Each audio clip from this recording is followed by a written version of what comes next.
Pasado alas 8 ng gabi noon June 20, kita sa video kung paano ninakaw ng grupong ito ang mga kable ng CCTV sa isang footbridge sa EDSA Guadalupe. Ang mga CCTV gamit ng MMDA para sa No Contact Apprehension Policy o NCAP.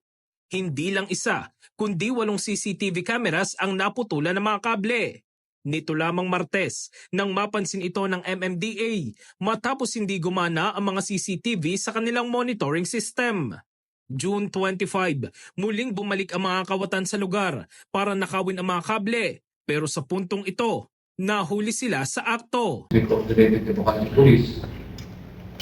So, ang Makati Police naman ay nag-responde naman at fortunately, on the following day, magnanakaw ulit at they were reported in the act. Arestado ang 3 sospek na sina alias Vincent, John at Darwina.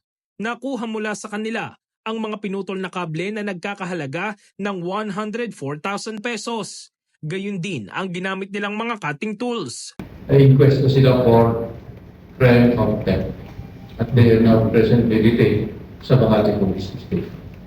Dahil sa nangyari, maglalagay na ang MMDA ng mga harang sa paligid ng mga CCTV. Samantala, nakikipag-ugnay na rin ang ahensya sa NCRPO upang hindi na maulit ang insidente. Previously, meron din tayong mga insidente ganito.